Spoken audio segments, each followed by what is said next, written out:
In December 1962, Frank Sinatra was halfway through Fly Me to the Moon at the Pac Sands Hotel when he suddenly stopped singing, set down his microphone, and walked directly into the audience toward a terrified 12-year-old boy who was frozen with stage fright in front of hundreds of Hollywood's elite.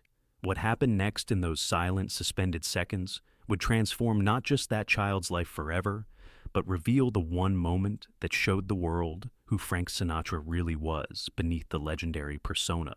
But what did Frank whisper to that boy that was so powerful it turned a room full of cynical adults into believers? The Copa Room at the Sands Hotel pulses with the kind of electricity that only comes when legends take the stage. December 1962, and Las Vegas is the beating heart of American entertainment. Crystal chandeliers cast dancing shadows across tables where movie stars lean in, close to oil barons, their conversations punctuated by the soft clink of champagne flutes and the whisper of silk against leather. The air is thick with anticipation, and Chanel No. 5, cigarette smoke curling lazily toward the vaulted ceiling like incense in a temple dedicated to fame. Backstage, Frank Sinatra adjusts his black bow tie for the third time, his fingers steady despite the tremor of energy coursing through the building. At 47, he's reached the summit of his powers, the chairman of the board, the leader of the Rat Pack, the man who makes grown women swoon and grown men wish they could be him. But tonight feels different. There's an undercurrent of tension, a charge that makes even the seasoned crew members exchange glances and speak in hushed tones. Through a crack in the heavy velvet curtain, Frank's attention sweeps across the crowd. The usual suspects are there, Dean Martin holding court at table 7, Sammy Davis Jr. tapping his fingers to some internal rhythm, Joey Bishop working the room with his dry wit. But his focus locks onto something unexpected. A small boy, about 12 years old, sitting ramrod straight in the front row between two adults who can barely contain their nervous excitement. The child's hands are folded so tightly in his lap that they've become trembling fists, and his eyes, wide as saucers, dart between the stage and his parents with the kind of terror reserved for dentist visits and report cards. The orchestra begins their warm-up, the brass section's golden notes bouncing off the walls like musical champagne bubbles. Frank straightens his cufflinks, a ritual as sacred as prayer, but his mind keeps returning to that boy. There's something about the kid's posture, the way he sits like he's trying to disappear into his chair, while simultaneously being pushed towards something he's not ready for. Frank has seen that look before, in mirrors, in the eyes of other performers, in the faces of people who suddenly find themselves in the spotlight when all they want is the safety of shadow. The stage manager appears at his elbow, clipboard in hand, whispering the usual pre-show details about VIPs and special requests. But Frank barely hears him. His attention is fixed on that front row, on the way the boy's mother keeps touching his shoulder encouragingly, while his father checks his watch with the kind of precision that suggests this evening has been planned down to the minute.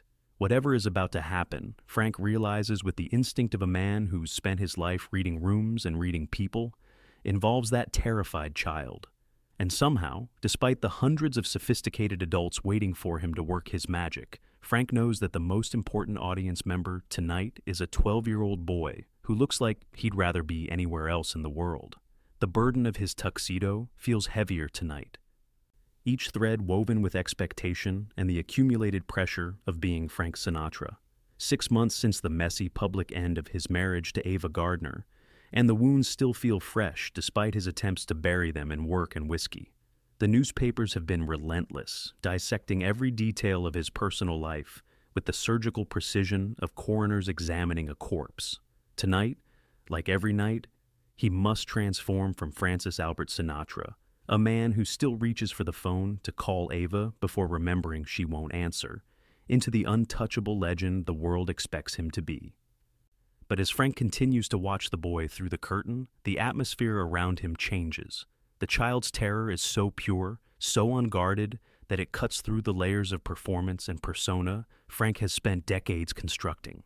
The boy's parents are clearly working-class people dressed in their absolute finest. The mother's dress probably bought specifically for this occasion. The father's suit pressed with military precision. They keep leaning toward their son, whispering encouragement that only seems to make him more rigid with fear. Frank recognizes the setup now.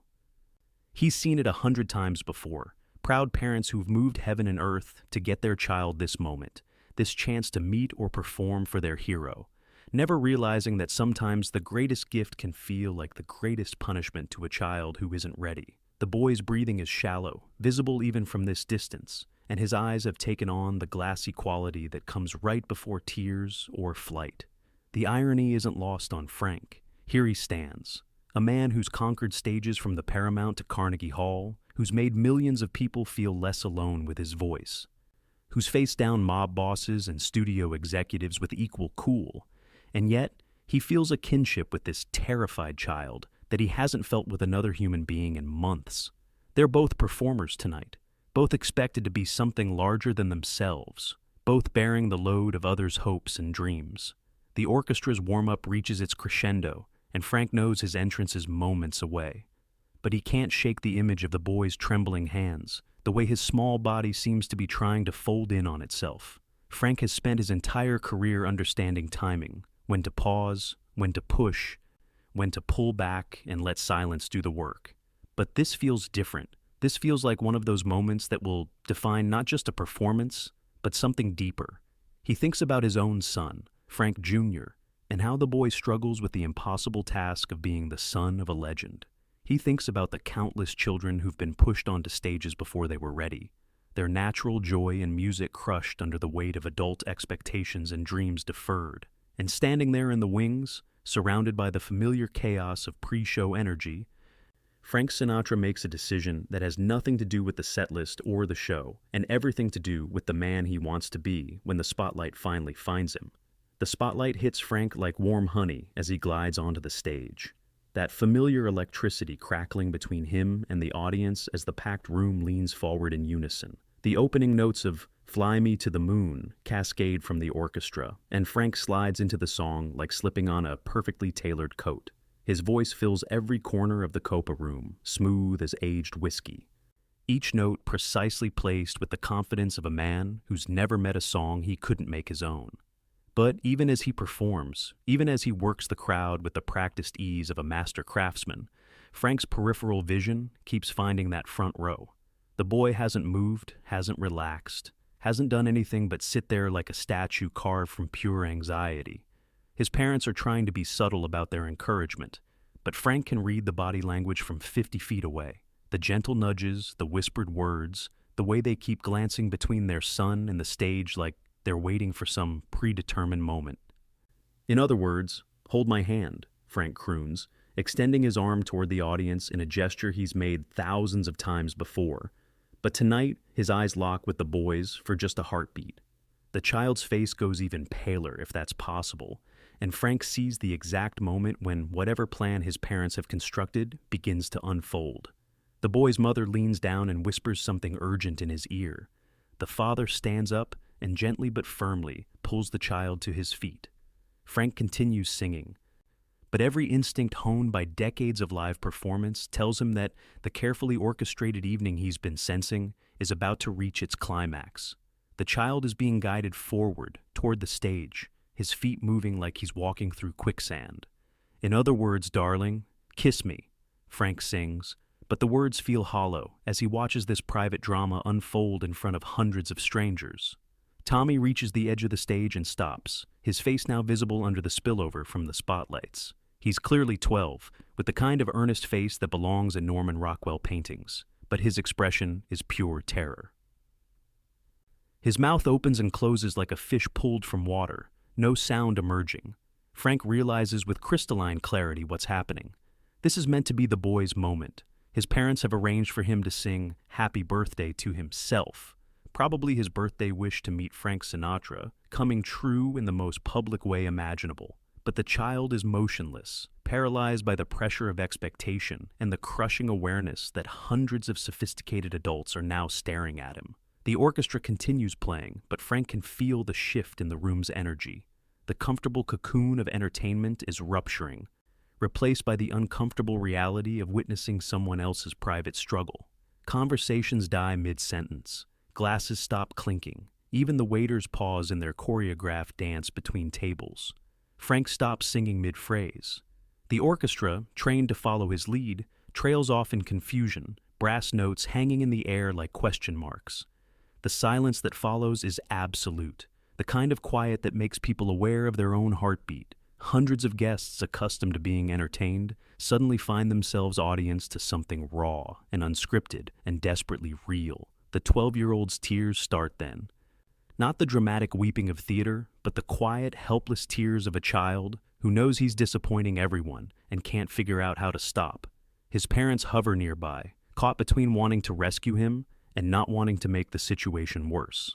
And Frank Sinatra, the chairman of the board, the man who's never met a room he couldn't command, stands rigid in his own spotlight, faced with a moment that no amount of experience has prepared him for.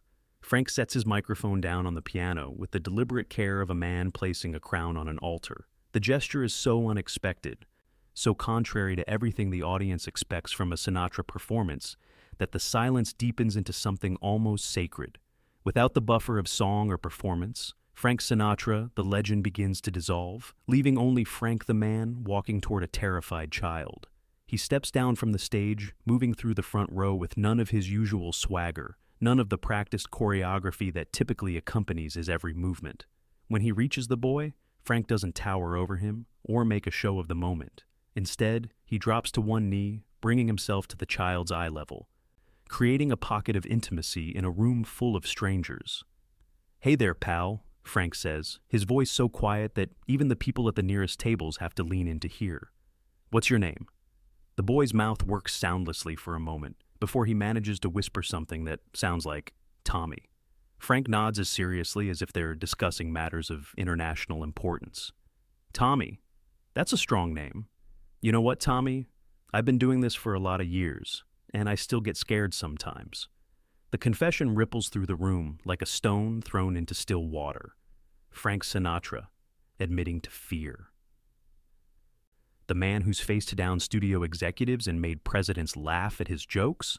But Tommy's eyes widen with something that might be the beginning of hope, and Frank continues, his words meant for one person, but somehow reaching everyone.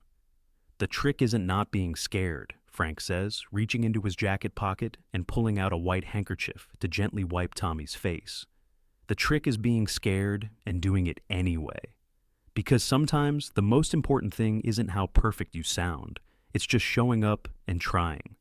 He glances around the room, taking in the faces of people who've forgotten they're supposed to be sophisticated, who've been reminded that underneath all the glamour and performance, they're just human beings watching one human being care for another. Frank reaches up and removes his signature microphone from the piano, the same microphone that's carried his voice to millions of people around the world. He places it carefully in Tommy's small hands, wrapping the boy's fingers around it like he's passing on something sacred. "This one's yours tonight, pal. Just you and me and some friends, okay? What follows isn't perfect." Tommy's voice shakes as he begins a wavering rendition of "Happy Birthday" to himself, his words barely audible even with the microphone.